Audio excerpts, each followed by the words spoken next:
రౌడీజాన్ని control చేయాలన్నా, ఫ్యాక్షనిజాన్ని control చేయాలన్నా, అరాచకాన్ని control చేయాలన్నా ప్రభుత్వాలకు చిత్తశుద్ధి ఉండాలి. గంజాయికి సంబంధించి నేను అనేకసార్లు ప్రస్తావించాను. గంజాయి నాశనం కావాలి అంటే అక్కడున్న రాజకీయ నాయకుల్లో కమిట్మెంట్ ఉండాలి, అక్కడున్న ప్రజల్ని కన్విన్స్ చేయగలగాలి. అది కానంత వరకు ఆంధ్ర ఒరిస్సా బోర్డర్లో గంజాయి అట్లాగే సాగుతూ ఉంటుంది. అది సాగుతున్నంతసేపు, దాని మీద మనం రాజకీయం చేస్తున్నంతసేపు యువతరం చెడిపోతూనే ఉంటారన్నటువంటి విషయం ఇంతకుముందునే ప్రస్తావించాను. ఇప్పుడు అయితే ఒక కీలకమైనటువంటి అంశం మాత్రం కనబడతా ఉంది. తాజా మార్పు ఏంటయ్యా అంటే అన్నిటికంటే స్పెషల్ అలా ఏ ప్రదేశం దగ్గరన ఏం చేయాలి అన్నటువంటి దగ్గరన అస్సాం ప్రభుత్వాన్ని చూసి నేర్చుకోవాలి.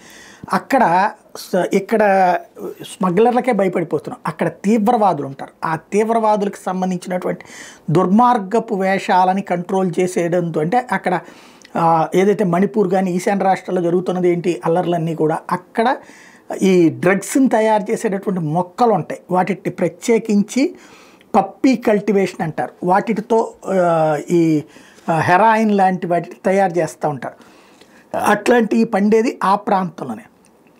వాటిని ఇప్పుడు పెద్ద ఎత్తున డిస్ట్రాయ్ చేపిస్తున్నారు. ప్రభుత్వమే సీరియస్గా ఎఫర్ట్ చేస్తోంది. స్వయంగా హిమంత్ బిస్వా శర్మ చేస్తున్నారు. ఓ రకంగా అట్లాంటి వాళ్ళని ప్రాణాలు తీయడానికి కూడా ప్రయత్నించేటటువంటి దుష్టశక్తులు ఉన్నటువంటి రోజుల్లో జరుగుతున్నటువంటి వ్యవహారం.